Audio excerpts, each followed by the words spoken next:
تو مجھ سے برا کوئی نہیں ہوگا، اور یہ پڑھائی کا ناٹک چھوڑو اور جلدی سے اٹھو، چاچے شکورے کی دکان سے مجھے سودا سب لا کر دو۔ کھانے کا پتہ ہے، باقی کام کا کوئی پتہ نہیں ہے تمہیں۔ چچی اب بھی غصہ کر رہی تھیں۔ ان کے کہنے پر میں جلدی جلدی کھڑا ہو گیا اور پاؤں میں جوتا گھسیٹتے ہوئے ان کے ساتھ کمرے سے باہر نکل آیا۔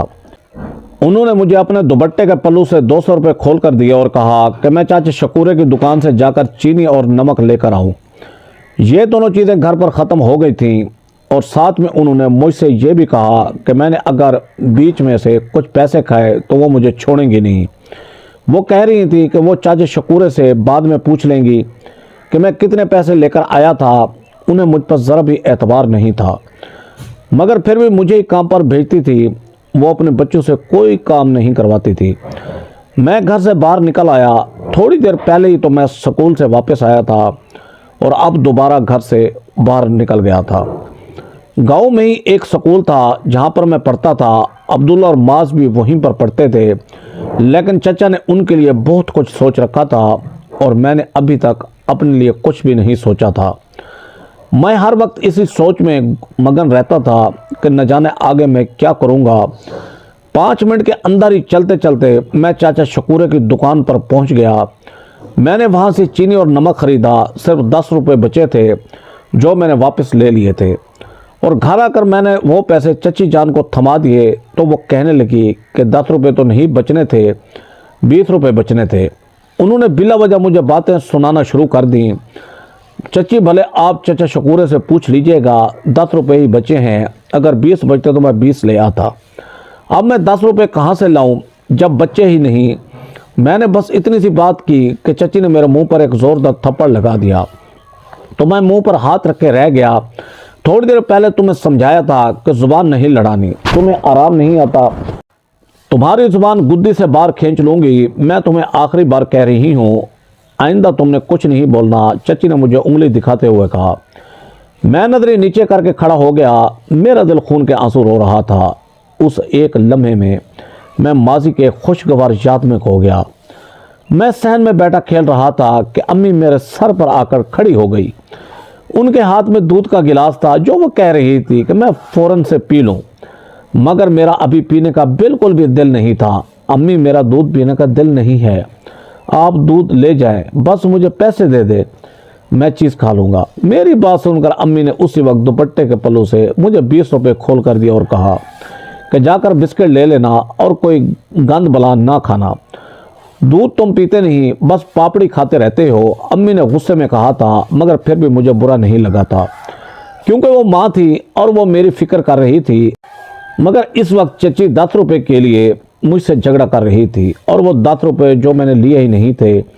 آخر کار چچی نے مجھے کمرے میں جانے سے روک دیا۔ میں جو کمرے میں جا رہا تھا ان کے کہنے پر رک گیا۔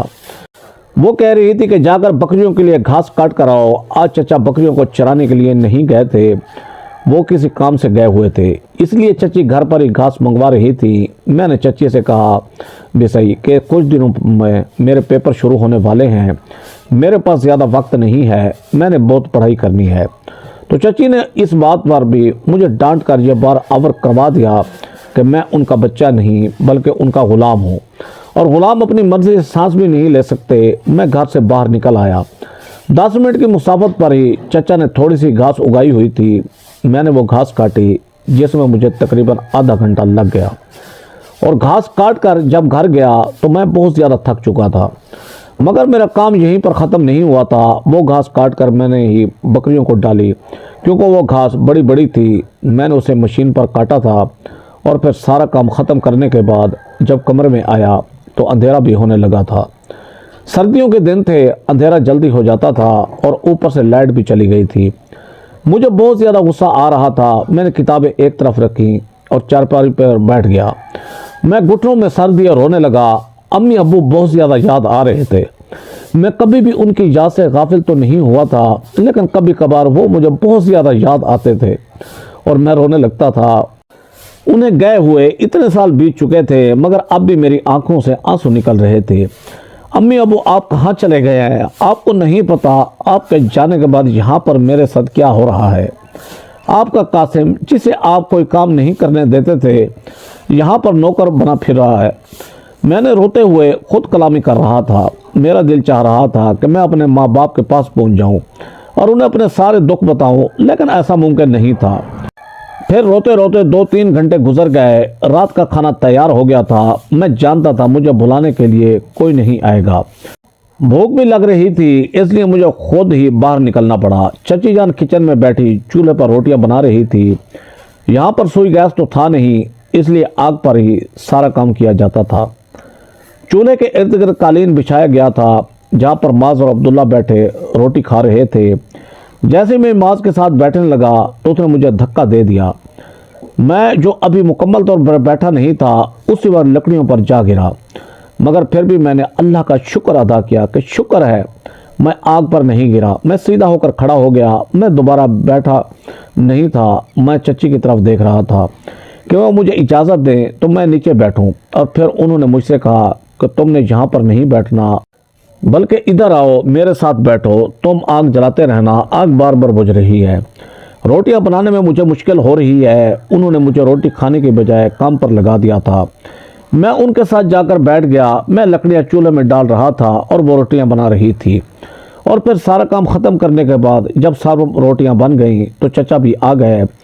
وہ بھی وہیں پر بیٹھ کر کھانا کھانے لگے۔ انہیں بھی میرا احساس نہیں تھا۔ انہوں نے بھی اپنی بیوی بچوں سے یہ نہیں کہا تھا کہ قاسم نے روٹی کھائی ہے یا نہیں۔ عبداللہ اور معاذ وہاں سے چلے گئے۔ میں انتظار میں تھا کہ کب چچی مجھے روٹی دیں، اور پھر چچی نے یہ کہہ دیا کہ بس تمہارا پیٹ ایک روٹی سے بھر گیا ہوگا اور روٹی نہیں ہے میرے پاس، تم جاؤ یہاں سے۔ جیسے انہوں نے کہا میں ہکا بکا ہو کر ان کی طرف دیکھ رہا تھا۔ انہوں نے مجھے ایک نوالہ بھی نہیں دیا تھا، اور اب کہہ رہی تھی کہ ایک روٹی سے میرا پیٹ بھر گیا ہوگا۔ نہ جانے وہ چچا کے سامنے ایسی باتیں کیوں کر رہی تھی۔ چچی میں نے تو روٹی کھائی ہی نہیں، مجھے تو بہت زیادہ بھوک لگ رہی ہے، مجھے روٹی دے دیں، پھر میں چلا جاؤں گا۔ بھوک سے مجبور ہو کر جب میں نے یہ کہا تو چچی ہتھے سے اکھڑ گئی۔ بدتمیز، شرم نہیں آتی؟ مجھ پر جھوٹا الزام لگاتے ہو، تم نے ایک روٹی کھائی ہے اور اب دوسری مانگ رہے ہو، اور ساتھ میں یہ جھوٹ بول رہے ہو کہ تم نے کچھ کھایا نہیں۔ تم کیوں مجھے جھوٹا ثابت کر رہے ہو؟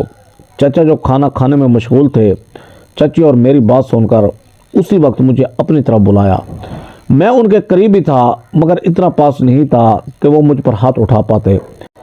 میں اس وقت اٹھ کر ان کے سامنے بیٹھ گیا۔ یہ کیا تماشا لگا رکھا ہے تم نے؟ میں تمہیں مفت کی روٹیاں توڑوانے کے لیے نہیں کما رہا، میری کمائی حرام کی نہیں ہے جو تمہیں دن رات 3 روٹیاں ٹھسواتا رہوں۔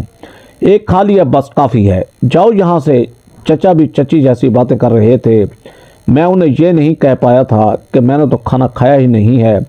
میں سمجھ گیا تھا کہ چچی مجھے مار کھلوانے کے پلانز بنا رہی ہیں، اس لیے میں وہاں سے چپ چاپ اٹھ کر آ گیا۔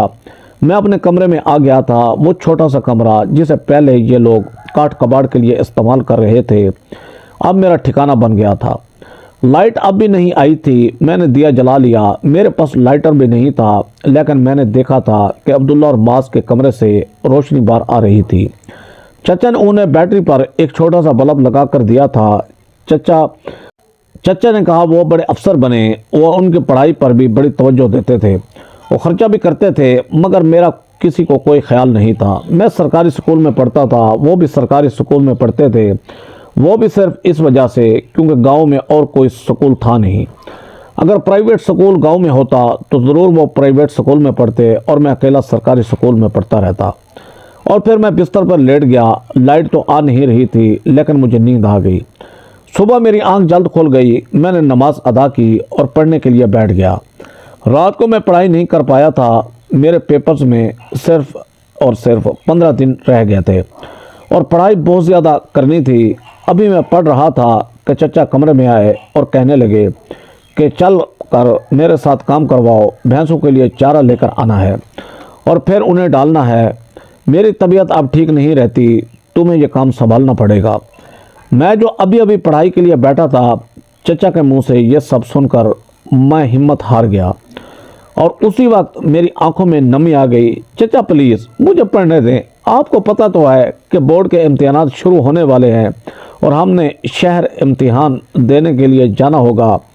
آپ مجھے کچھ دن کا وقت دے دیں، اس کے بعد میں آپ کے سارے کام کر دیا کروں گا۔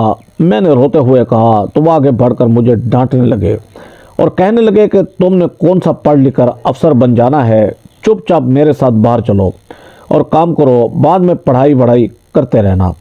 چچا نے مجھے ہاتھ سے پکڑ کر باہر کیا اور پھر میرے کمرے کا دروازہ بند کر دیا۔ باہر بہت زیادہ سردی تھی۔ چچا مجھے کام پر لگا کر کمرے میں چلے گئے اور میں اس چارے کو مشین سے کاٹ رہا تھا۔ جو میں کل بکریوں کے لیے لایا تھا، کچھ بچ گیا تھا، وہ اب میں دوبارہ سے ڈال رہا تھا۔ اور پھر صبح کا سورج بھی طلوع ہو گیا، مگر میری پڑھائی نہ ہوئی اور آخر مجھے بنا پڑھے سکول جانا پڑا۔ اور سکول میں جا کر میں نے مار بھی کھائی۔ استاد صاحب نے مجھ پر بہت زیادہ غصہ کیا۔ وہ کہہ رہے تھے کہ قاسم، پہلے تو تم بڑا اچھا پڑھتے تھے، آج تمہیں کیا ہو گیا ہے؟ تو میں نے ان سے کہا کہ میری طبیعت ٹھیک نہیں تھی، اس لیے میں پڑھائی نہیں کر پایا تھا۔ عبداللہ دانت نکال کر ہنس رہا تھا کیونکہ اس کا ٹیسٹ ٹھیک ہوا تھا۔ بہرحال مار کھانے کے بعد میں نے وہیں پر بیٹھ کر ٹیسٹ یاد کر لیا اور پھر یہ دن بھی گزر گیا۔ گھر آ کر مجھے پھر سے کام پر لگا دیا گیا اور مجھے ایک اور خبر ملی کہ چچی کے بھائی کی شادی ہے اور اس کے لیے انہوں نے دوسرے گاؤں جانا تھا۔ لیکن وہ لوگ کہہ رہے تھے کہ مجھے گھر پر رہ کر گھر کا خیال رکھنا ہوگا، کیونکہ بکریوں اور دوسرے جانوروں کو تو ساتھ نہیں لے جا سکتا تھا اور ان کی دیکھ بھال کے لیے بھی کسی ملازم کی ضرورت تھی۔ مگر میں گھر پر اکیلا کیسے رہ سکتا تھا؟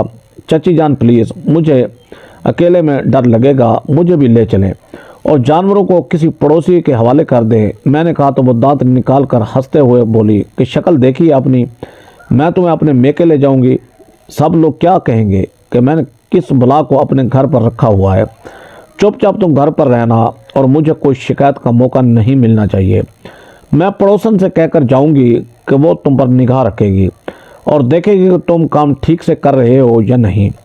معاذ اور عبداللہ ہنستے جا رہے تھے اور میں چچی کی منتیں کرنے میں لگا ہوا تھا، مگر آخرکار مجھے خاموشی اختیار کرنی پڑی۔ وہ تو میری بات نہیں سن رہی تھی، وہ لوگ مجھ پر ظلم کے پہاڑ توڑ رہے تھے۔ انہیں کوئی ہوش نہیں تھا کہ میں ایک یتیم بچہ ہوں جس کا اس دنیا میں کوئی بھی نہیں ہے، مگر انہیں کوئی فرق نہیں پڑتا تھا، انہیں صرف اور صرف اپنے بچوں سے فرق پڑتا تھا۔ آخر 2-4 دن بعد وہ شادی میں چلے گئے۔ وہ صبح سویرے گئے تھے اور انہوں نے رات میں واپس آنا تھا، اور پھر یہ مشکل ترین دن بھی گزر گیا۔ میں سارا دن کام کرتا رہا۔ دوپہر کا بچا ہوا سالن اور ایک روٹی پڑی تھی، اسے کھا کر میں نے اللہ تعالیٰ کا شکر ادا کیا۔ وقت یوں ہی گزرتا جا رہا تھا۔ آخرکار میرے پیپرز کے دن بھی آ گئے۔ میں نے دل لگا کر پیپرز دیے۔ ہم صبح سویرے سکول پہنچ جاتے تھے اور پھر سب بچوں کو ایک ویگن میں بٹھا کر استاد سب شہر لے جاتے تھے۔ میرے پیپرز اب ختم ہو چکے تھے۔ آج میں آخری پیپر دے کر جب گھر واپس آیا تو چچی نے آتے ساتھ ہی میری قضاوت لینا شروع کر دی، وہ بھی صرف اس بات پہ کہ میں نے سکول میں عبداللہ سے یہ کہہ دیا تھا کہ میں آگے بھی پڑھوں گا۔ اس بات پر انہوں نے واویلا مچا دیا۔ یہ کوئی بڑی بات نہیں تھی۔ چچا جان بھی وہیں پر کھڑے تھے۔ انہوں نے مجھے خوب مارا، مگر میرے منہ سے اف بھی نہیں نکلا۔ میں نے سوچ لیا تھا کہ اب مجھے اپنی زندگی اسی طریقے سے گزارنی ہے۔ وہ لوگ تو بعد نہیں آنے والے تھے، لیکن میں تو صبر کر سکتا تھا۔ آخرکار میں نے صبر کر لیا۔ میں زمین پر بیٹھا ان کی مار کھا رہا تھا۔ میری آنکھیں بھیگی ہوئی تھیں، مگر آنسو باہر نہیں نکلے تھے۔ آنسوں کا ایک گولا گلے میں بھی پھنسا ہوا تھا، لیکن میں نے بھی بڑی مشکل سے خود پر کنٹرول کیا ہوا تھا۔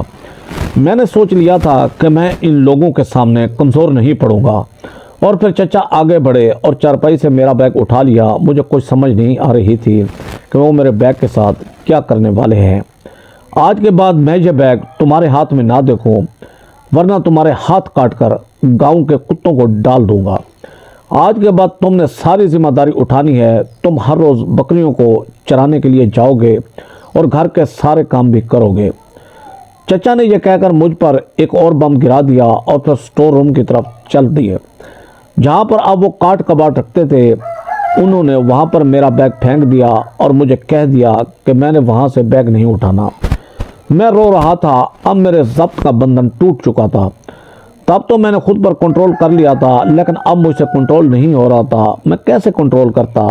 میں نے تو سوچا تھا کہ میں بہت پڑھائی کروں گا، بڑا افسر بنوں گا اور اپنے حالات بدل لوں گا، لیکن وہ لوگ مجھے ابھی سے گھر پر بٹھانا چاہ رہے تھے اور آخرکار میں کچھ بھی نہیں کر پایا۔